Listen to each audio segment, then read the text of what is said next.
entonces la puedan observar más adelante. Entonces tenemos la evidencia, vamos a revisar según este cronograma ya finalizó la fase de planeación, iniciamos la fase de ejecución desde abril. Y acá en esta fase vamos a ver, bueno, unas competencias técnicas, la parte transversal de comunicaciones y siguen con inglés. Y la evidencia que vamos a explicar el día de hoy es una evidencia que está a partir del 2 de agosto y hasta el 17 de agosto, ¿sí? Entonces, desde el sábado, y tienen para realizar esta evidencia, tienen 15 días, ¿sí? Entonces, la evidencia es un informe técnico sobre equipos de cómputo y sistemas operativos que pertenece a la guía de aprendizaje número 5. Entonces, vamos a revisar la guía de aprendizaje número 5 para poder establecer lo que la guía nos está solicitando en esta evidencia, en este informe técnico, y qué elementos son los que se requieren para el desarrollo de la evidencia. Entonces, nos venimos acá a la fase de planeación. Tenemos la actividad de proyecto número 2 y por acá tenemos la guía de aprendizaje.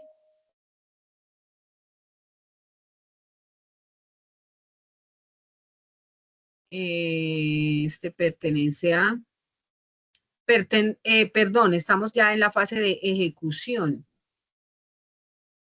Planeación, ejecución, guía de aprendizaje número 5.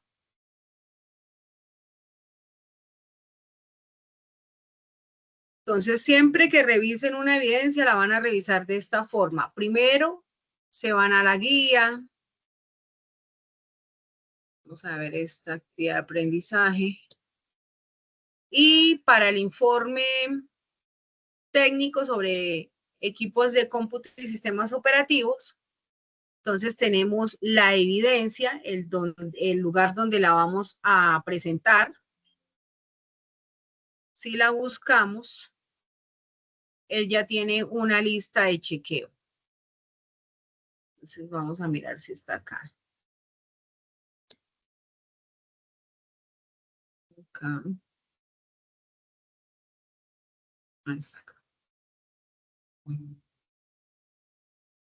Listo. Entonces, y revisamos acá el anexo que está allí y revisamos el instrumento de evaluación, ¿sí? Entonces, de esta manera es que se debe revisar cada vez que vamos a comenzar una evidencia, ¿no? Entonces, primero abrimos la guía, leemos lo que la guía nos pide, luego nos vamos al instrumento de evaluación y en la evidencia revisamos si hay anexos, ¿sí?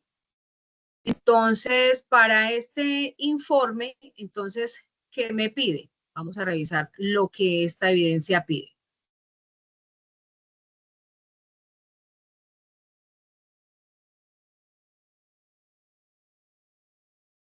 Bien, entonces, todas las evidencias son basadas en un proyecto de aplicación, ¿no? Entonces, tenemos un proyecto de un edificio de 3 pisos que tiene una sede principal y una sede remota. Para el desarrollo de cada una de las evidencias, pues nosotros sabemos que estamos haciendo un proyecto de cableado estructurado y lo que estamos haciendo es un alistamiento de los diferentes elementos que se requieren, tanto para dar servicio de Internet por cable, inalámbrico, voz IP y conexión remota con otra sede en otra ciudad, para la empresa Enter Limitada. ¿Sí? Ahora, basados en este proyecto, nosotros tenemos un listado de equipos de cómputo que se requieren, ¿sí? Entonces, hay que hacer un listado. Tenemos unos requerimientos de cuántos computadores de escritorio, cuántos computadores portátiles, ¿cierto? Y tenemos la empresa, y esta empresa tiene 2 edificios. Entonces, de acuerdo con los equipos pertenecientes a la red de la empresa interlimitada, de los 2 edificios, de sus 2 sedes, se deben especificar las características de todos los equipos y los sistemas operativos a configurar. y se debe presentar un informe que contenga el listado de los equipos de las dos sedes, el equipo con su foto, con su característica, con su precio, y en las características debe tener qué sistema operativo, qué versión de sistema operativo se va a instalar, qué aplicaciones básicas se les va a instalar y el precio, ¿sí? Y se debe colocar si es a la sede principal, a la sede remota, en qué área va a estar ubicado ese equipo de cómputo, en qué área, en qué piso y las características del equipo, ¿no? La cantidad y las características. Y un listado de los sistemas operativos. ¿Sí? Entonces, en una evidencia anterior, vamos a ver si está por acá.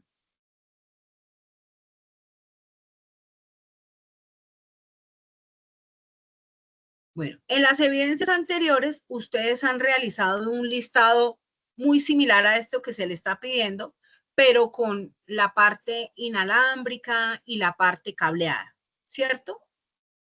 Pero la empresa pues requiere una cantidad de equipos de cómputo.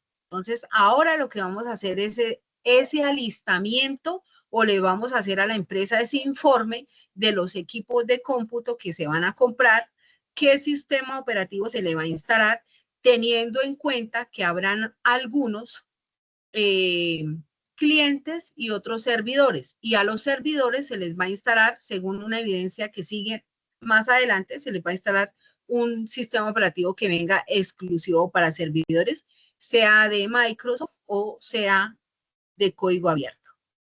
¿Listo? Acá Hola, ¿cómo están todos? hay En esta ocasión les quiero mostrar. un video de YouTube sobre una herramienta que hay en Cisco es como para identificar los componentes internos y externos de un equipo de cómputo.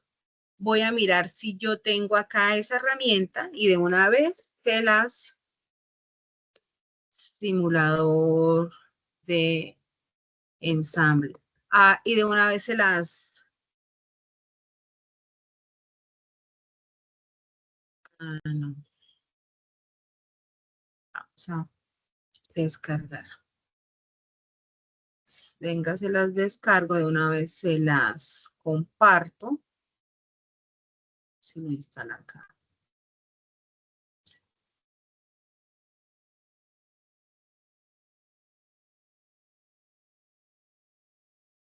Y vamos a revisar ese simulador.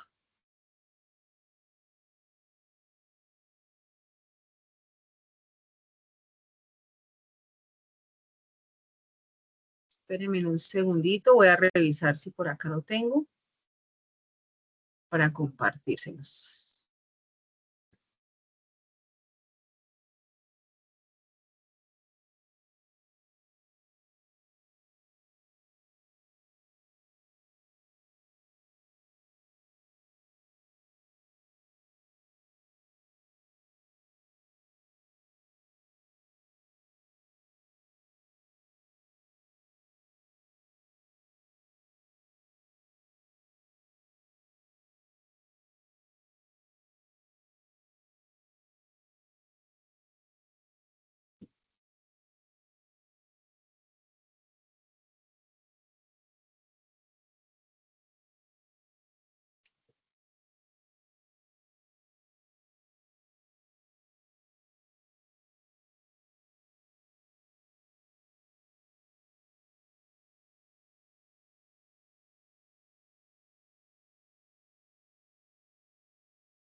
Bueno, esta versión que están compartiendo acá utiliza Flash Player y Flash Player ya no funciona. Entonces, de todas maneras, yo se las voy a compartir, pero pues acá no funcionó porque Flash Player ya no funciona, entonces ya no deja trabajar. Pero de todas maneras, les voy a hacer acá, les voy a compartir un material.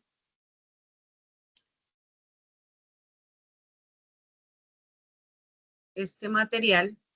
Por favor, me confirman si están viendo la pantalla.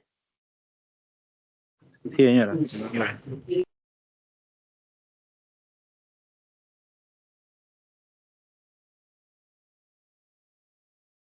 Listo, les voy a compartir este material para que lo revisen y ese material es sobre las partes de un equipo de cómputo y como les voy a explicar acá los elementos principales que deben tener en cuenta.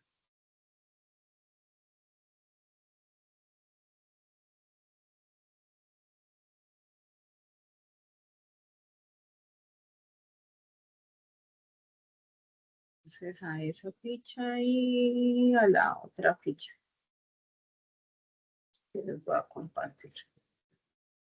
Listo. Entonces, bueno, en este material pues está dado para la competencia TIC, pero acá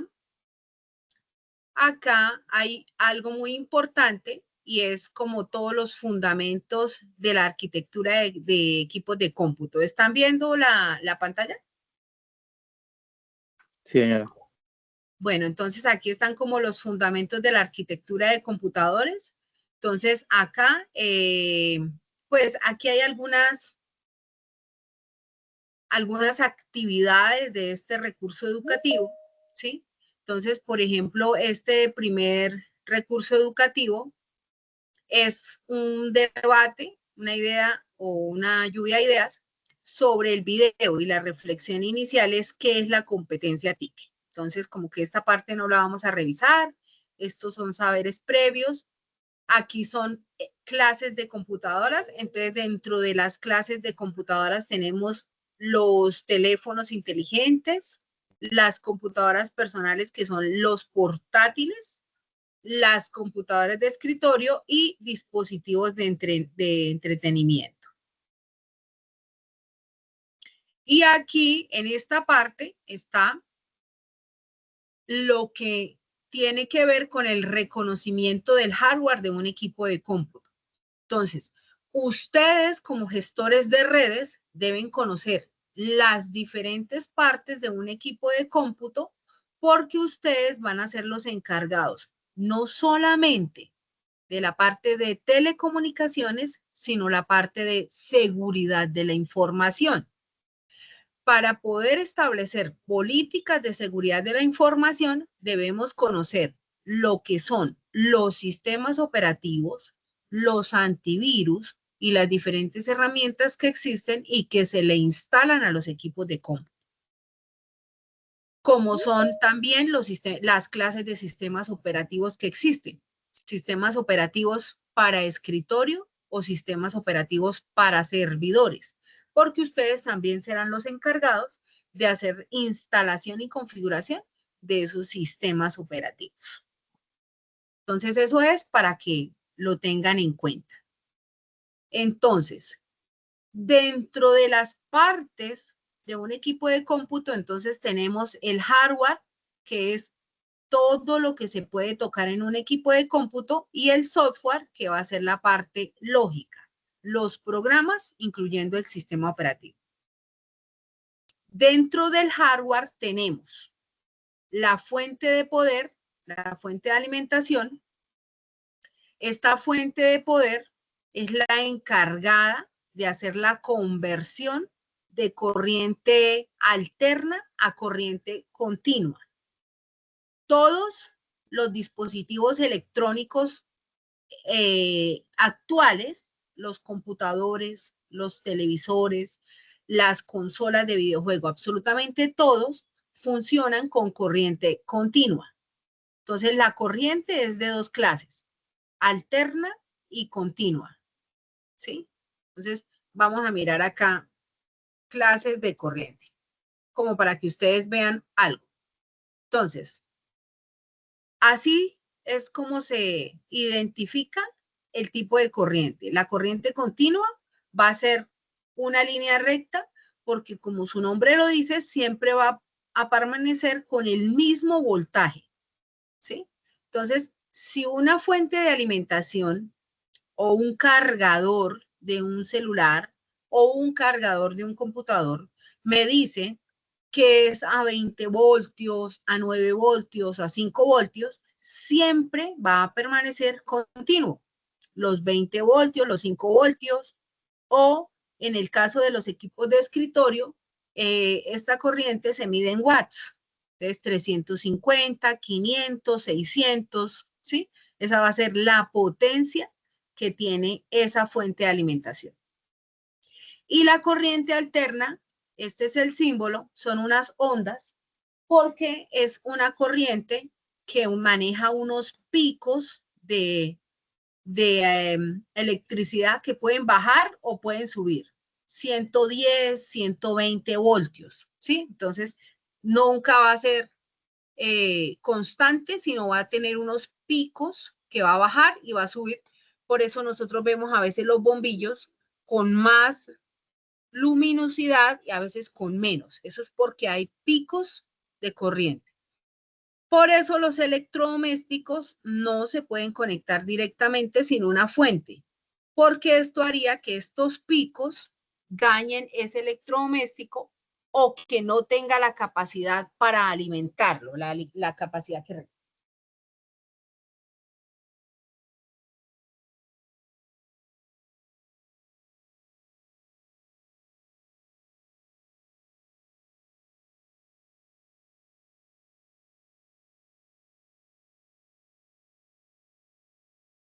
Entonces, por eso se usan las fuentes de alimentación o fuentes de poder. Por eso es que se usan las fuentes de poder, estas de acá, ¿sí? Estas de acá.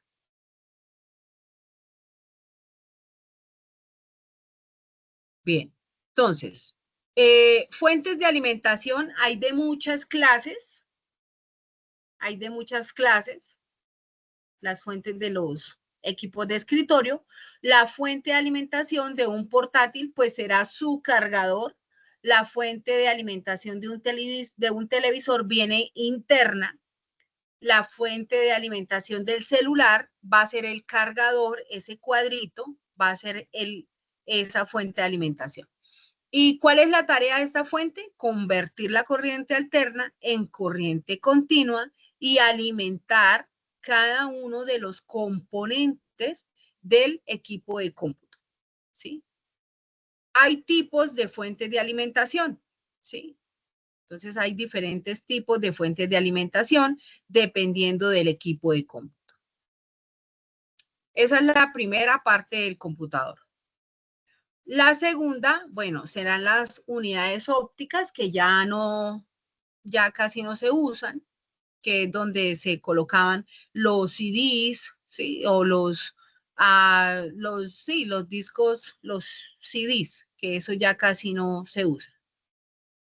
Luego viene el microprocesador, que es el encargado de procesar toda la información. Vamos a ver un videíto acá. Quiero que le presten mucha atención a cómo funciona un microprocesador y cuáles son los elementos más importantes a tener en cuenta en el momento de escoger con qué procesador se van a comprar los equipos de cómputo.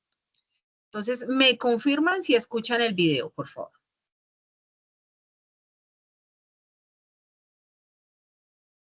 Microprocesador. ¿Se escucha? Sí, señora. Listo. El microprocesador es el circuito integrado de un sistema de cómputo que ejecuta programas, desde el sistema operativo hasta aplicaciones de usuario. Análogamente, puede ser considerado como el cerebro del sistema de cómputo. Un microprocesador está constituido por millones de transistores que componen los módulos internos. Estos son: unidad de control, lee, decodifica y ejecuta programas que se encuentran en la memoria principal. Algunos de sus componentes son: decodificador, contador de programa. Unidad de proceso, realiza operaciones aritméticas y lógicas con números enteros y decimales. Algunos de sus componentes son: ALU, unidad aritmético-lógica. Acumulador, registro.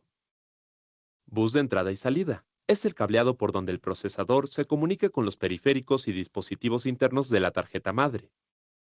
Memoria principal. Almacena el programa que se va a ejecutar. El reloj. Genera un tren de pulsos que sincroniza los diferentes procedimientos para la ejecución de programas. La frecuencia de reloj se mide en Hertz, que es el número de oscilaciones en un segundo. La frecuencia de reloj del microprocesador está en el orden de los gigahertz, lo que significa que un reloj de 5 GHz puede oscilar 5.000 millones de veces en un segundo. Por lo tanto, entre mayor sea la frecuencia de reloj, más rápido será el microprocesador. Cuando se ejecuta un programa, se carga en la memoria principal las instrucciones para que el procesador las vaya ejecutando. Después, la unidad de control lee la primera instrucción de la memoria. La instrucción se convierte al lenguaje máquina en el decodificador y se ejecuta. Si la instrucción es una operación aritmética o una comparación, se procesa en la ALU y el resultado se guarda en el acumulador. El contador de programas se incrementa en 1 y la unidad de control lee la siguiente instrucción. Los resultados se transmiten por el bus de entradas y salidas a los diferentes periféricos. Por ejemplo, el sistema operativo siempre está corriendo el programa de la ubicación del puntero en pantalla. El mouse lo único que hace es indicarle al microprocesador si se movió en los ejes X o Y. Así es como se realiza. La unidad de control ejecuta la instrucción de preguntar por la posición actual del mouse.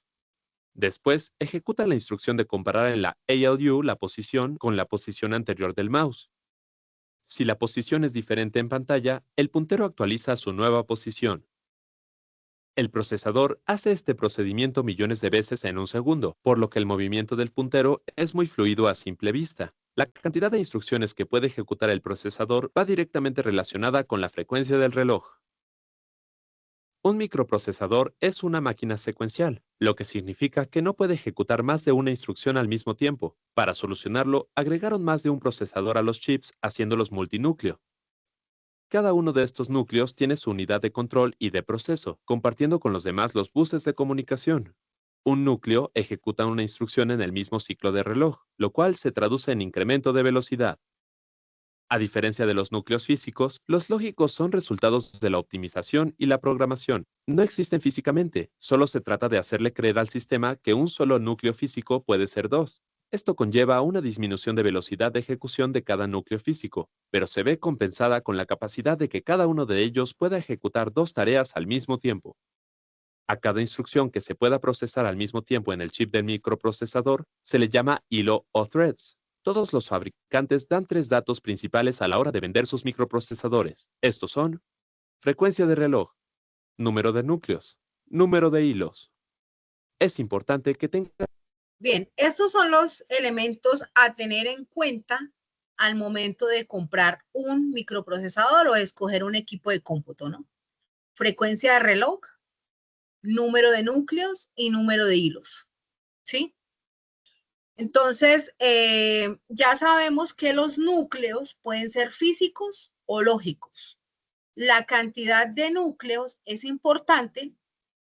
Vamos a ir aquí a administrador de tareas y vamos a verificar desde cada uno de los equipos de cómputo que ustedes tienen. Ustedes se vienen aquí a administrador de tareas, rendimiento, y aquí nos va a salir todos los datos principales de sus equipos de cómputo. Entonces, acá en CPU vamos a tener la cantidad de sockets, que va a ser donde está el microprocesador, y la cantidad de núcleos físicos y la cantidad de núcleos lógicos.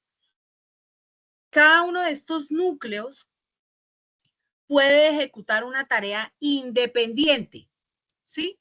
Llámese YouTube, WhatsApp, estar en esta sesión en línea, tener un documento, estar trabajando en un documento, estar escuchando música o estar jugando. Todas esas tareas que se están ejecutando de forma independiente, yo las puedo ejecutar tanta cantidad de tareas como sea posible, dependiendo de la cantidad de núcleos que tiene ese microprocesador.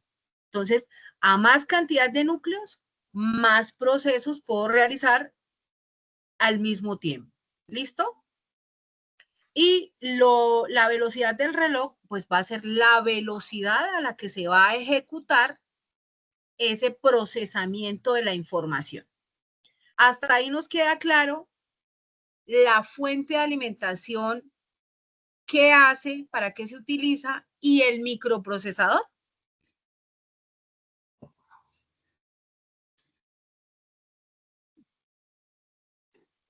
Sí, señora. ¿Qué hace la fuente de alimentación? ¿Cuál es la tarea principal? Convertir el voltaje de corriente alterna a corriente directa. Perfecto. Hacer la conversión de corriente alterna a corriente directa y alimentar cada uno de los componentes del equipo de cómputo, además de cuidarla pues de descargas eléctricas, ¿no? Porque ella tiene como un circuito de protección que si hay una descarga, tiene un circuito que no Fusible. permite que, un fusible que no permite que entre un alto voltaje y se queme la fuente, pero no se queme el equipo o se queme solo el fusible, ¿cierto? También sirve de protección. Listo. ¿Y el microprocesador? ¿O el procesador?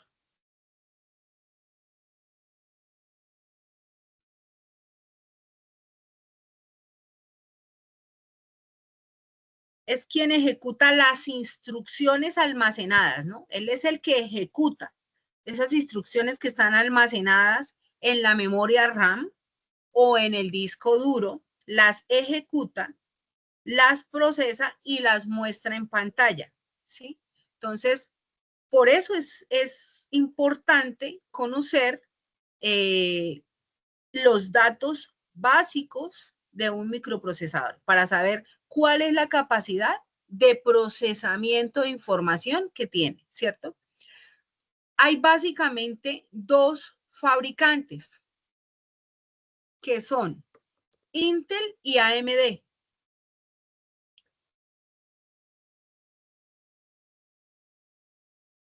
Estos son los, bueno, hay Mac, el Mac, los equipos de Apple lanzaron hace como 2 o 3 años el procesador M2 Max, que es solamente para equipos Mac, ¿sí? Pero se conocen comercialmente dos tipos de dos fabricantes, que son Intel, que fabrica los Core, y AMD, que fabrica los Ryzen. Los Core se conocen desde el i3, i3, i5, i7, i9. Los Ryzen se conocen también Ryzen 3, Ryzen 5, Ryzen 7, Ryzen 9. ¿Sí? Estos vienen también por generaciones. ¿Sí? Entonces, que la generación 8, que la generación 10, que la generación 9. Entonces, yo puedo tener un i5 de novena generación o un i7 de novena generación. O miren que hay un i9 de novena generación. ¿Sí? Entonces, también vienen por generaciones. Esas generaciones, por lo general, a lo que hace referencia es a la cantidad de núcleos. Ya escuchamos en el video qué era un núcleo y para qué sirve, ¿cierto? ¿Quién me quiere repetir así como con sus palabras cuál es la función principal de los núcleos de un microprocesador? Para que soporte las tareas que están realizando. Un núcleo básicamente es como un microprocesador independiente, ¿no? Cada núcleo es como si fuera un microprocesador. Entonces yo aquí podría decir que tengo un microprocesador de 8 núcleos, es decir, 8 tareas que puedo ejecutar completamente independiente, como si tuviera 8 microprocesadores. Entonces es un circuito el cual contiene unos núcleos allá físicos y unos lógicos. Y cada uno de esos circuitos hace un procesamiento independiente el uno del otro. ¿Listo? Entonces, por eso es importante conocer la cantidad de núcleos, la velocidad de reloj y los hilos. Esos son los 3 elementos importantes. Y en cuanto a fabricantes, pues tenemos Intel y AMD para los equipos comerciales y los M2 para los equipos Mac. Entonces, ustedes en el listado van a colocar qué equipo de cómputo y qué características tiene. Es decir, qué procesador, cuánta RAM, cuánto disco duro.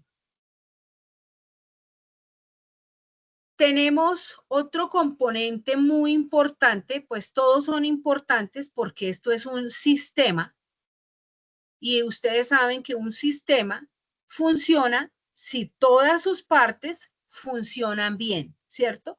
Si una de las partes del sistema falla, el sistema falla todo. O sea, si me falla el procesador, todo el sistema falla.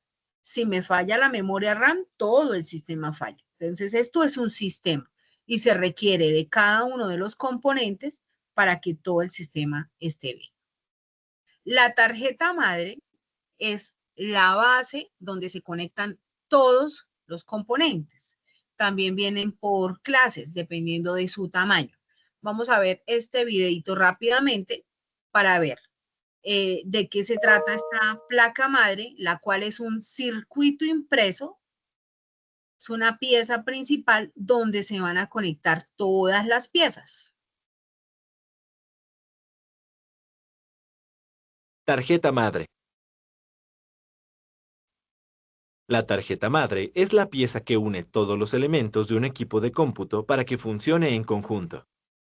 Tiene elementos extraíbles como memoria RAM, discos duros, discos de estado sólido, tarjetas de video, microprocesador, y otros que vienen por defecto soldados como zócalo para el microprocesador, elemento de sujeción del microprocesador a los buses de comunicación de la tarjeta madre, sockets para memoria RAM, elemento de sujeción de la memoria RAM a la comunicación con los núcleos del microprocesador, sockets PCIe, elemento de sujeción de tarjetas de video, Ethernet o de audio a los buses de comunicación con el microprocesador. Chipset. Es un circuito integrado que hace de puente de comunicación de algunos sockets PCIe, puertos USB, SATA, HDMI, V-port, Ethernet con el microprocesador. Chip del BIOS. Circuito de arranque del CPU para ejecutar el sistema operativo. Uno de los elementos más importantes que debe contener una tarjeta madre es el chip de BIOS. Este detecta todos los dispositivos conectados y arranca el sistema operativo de la siguiente manera. El chip de BIOS detecta si se presiona el botón de encendido. El BIOS en ese momento activa la alimentación para toda la tarjeta madre. Después ejecuta el programa POST, que es el que verifica los sistemas conectados. Si en esos momentos no recibe una directiva para acceder a la configuración interna, ejecuta el sistema operativo. El chip de BIOS es el único sistema que no se apaga. Debe detectar si alguien presiona el botón de encendido, por lo que se alimenta externamente con una batería de reloj. Si esta batería se descarga, se tiene que cambiar. De lo contrario, el CPU no encenderá. Bien, entonces la tarjeta madre es ese circuito principal de una computadora donde van a estar todas las piezas. Luego sigue el disco duro, ¿sí? El disco donde se van a almacenar toda la información del equipo de cómputo, incluyendo el sistema operativo. Los discos duros actualmente son de 2 clases. Son sólidos y mecánicos. Los sólidos se conocen con las siglas de SSD y los mecánicos con las siglas de HDD. Los mecánicos, pues son los que se conocían con este disquito. Todavía algunos equipos de cómputo vienen con disco duro sólido. Incluso La mayoría traen sólido y mecánico, ¿sí?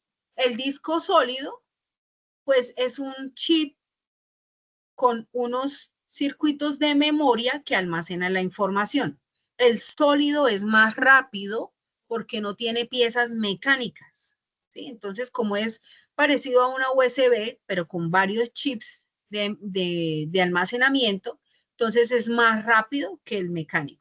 Entonces, por eso se recomienda que los equipos actuales se compren con discos duros de estado sólido. Los discos duros de estado sólido también vienen por clases, ¿sí? Vienen M2, SATA, NVMe, ¿sí? Vienen diferentes clases de discos duros de estado sólido. Entonces, hay que reconocer en los equipos de cómputo, en las características, qué cantidad de memoria en gigas trae ese equipo de cómputo de almacenamiento. ¿Qué se recomienda?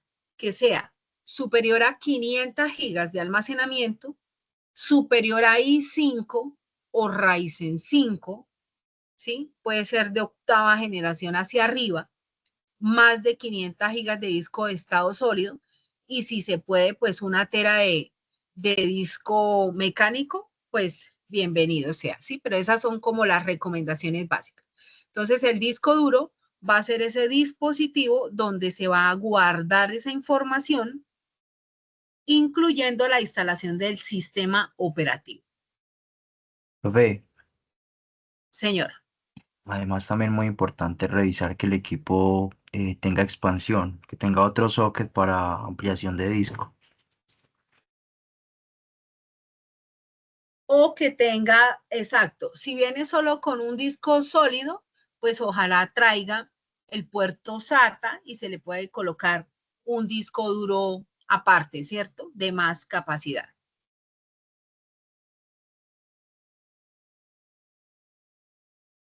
Otro de los elementos es los sistemas de refrigeración que traen los equipos de cómputo, ¿sí? Entonces, los ventiladores, la refrigeración, bueno, los tipos de refrigeración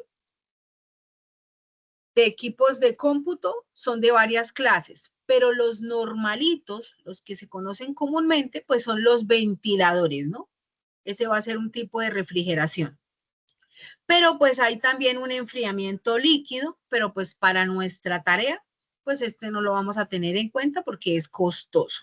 Vamos a tener en cuenta una refrigeración básica, pero solo como para que lo conozcan, hay diferentes tipos de refrigeración en los diferentes equipos de cómputo. Entre más tareas desarrollo yo en mi equipo de cómputo, pues necesito un mejor sistema de refrigeración. La memoria RAM. La memoria RAM es la que almacena temporalmente la información. ¿Por qué es importante la cantidad de memoria RAM? Porque esta es la que va a actuar en medio del disco duro o de la información que yo estoy extrayendo en línea hasta el procesador, ¿sí? Entonces tengo disco duro, memoria RAM y procesamiento. Entre más cantidad de memoria RAM tenga, mejor, porque me va a almacenar temporalmente lo que el procesador necesita organizar para mostrárselo al usuario. ¿Sí? Entonces, la cantidad de memoria RAM es indispensable. Ella me va a proporcionar un acceso rápido a toda la información de mi equipo de cómputo. Entonces, se encuentra entre el procesador y el almacenamiento. ¿Listo? Se mide también en gigas. Entonces, acá está procesador, memoria RAM, entonces la cantidad de memoria RAM que yo tenga disponible, ya sea de 8, de 10, de 12, se recomienda de 8 en adelante, 8 gigas en adelante. Y los discos duros. Bien. Esos son como los elementos más importantes a tener en cuenta y que ustedes deben buscar. Y entonces, ustedes buscan los equipos de cómputo que vayan a sugerir en su proyecto y van a colocar el equipo de cómputo, la fotografía, el precio, la marca y las características, las especificaciones técnicas, ¿sí? ¿Qué sistema operativo le van a instalar? ¿Qué procesador tiene? ¿Cuánta memoria RAM? Almacenamiento, ¿sí? Entonces, las características o las especificaciones técnicas es lo que ustedes van a colocar allá en ese listado. Algo como lo que les estoy mostrando acá en pantalla. ¿Sí? Algo como les estoy mostrando acá en pantalla sería un equipo de cómputo de ahí hacia arriba a tener en cuenta. Entonces, por ejemplo, este tiene un procesador Intel, Core i5, tiene un sistema operativo Windows 11, tiene 10 núcleos, ya sabemos los núcleos dónde van, tiene 8 GB de memoria RAM, acá está el tamaño de la pantalla, este es uno de escritorio, ¿sí? Entonces, y ponemos el precio y la fotico en el listado que ustedes van a realizar, ¿sí? Entonces, acá les está indicando que deben hacer un listado de los elementos de los equipos de cómputo y qué sistema operativo le van a instalar. Entonces, van a investigar las clases de los computadores teniendo en cuenta los elementos y las clases de sistemas operativos. Clases de sistemas operativos. Entonces, los sistemas operativos, como les indiqué hace un momento, son para los equipos de los clientes o para los servidores. Tengo sistemas operativos gratuitos y tengo sistemas operativos pagos. Los Windows que pertenecen a la empresa Microsoft no son gratuitos, esos son pagos, ¿sí? Donde está Windows 10, Windows 11. Entonces, como son pagos, hay que colocar el precio de la licencia. Tenemos los Linux, que son gratuitos, los Mac, que solo son para los equipos Mac. ¿Listo? Y tenemos los sistemas operativos server para los servidores. Entonces van investigando esa partecita de los sistemas operativos para server.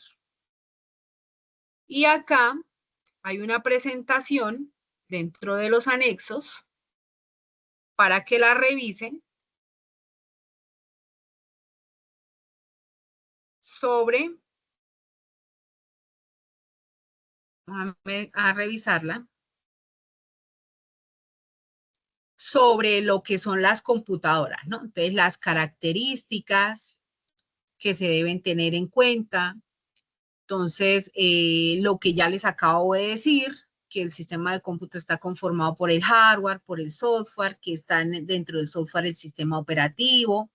Entonces, aquí hay una introducción para que lo tengan en cuenta sobre las clases de computadora y los componentes más importantes de un equipo de cómputo.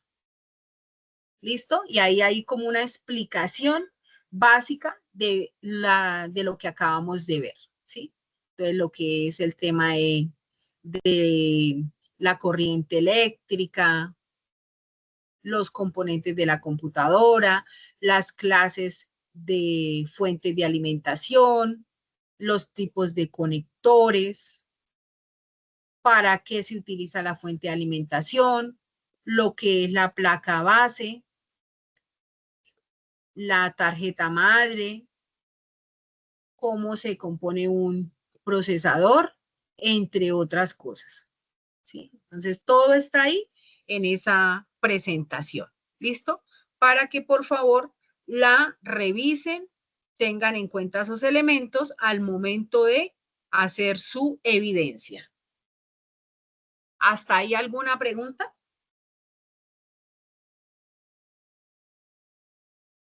No, profe, de momento bien. No, señora. Listo. Entonces, ese informe simplemente es un listadito de los equipos de cómputo que vamos a usar, con características, precios y qué sistema operativo le vamos a instalar, ¿sí? Tengamos en cuenta que vamos a necesitar también unos servidores, entonces investiguemos sobre servidores y coloquemos en cada sede un servidor. Un servidor es un equipo de cómputo, pero con más capacidad, ¿sí? Entonces, por ejemplo, vamos a mirar acá un PC servidor. A ver cómo viene.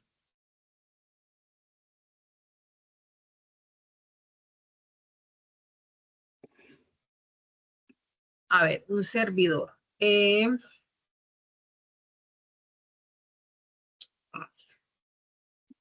Vamos a buscar una imagen. Entonces, es un equipo de cómputo normalito, solamente que va a traer más capacidad, ¿sí? Más disco duro, más microprocesador, porque pues él va a almacenar una base de datos, un sitio web, un software de la empresa, entonces va a requerir más capacidad que un equipo de cómputo convencional.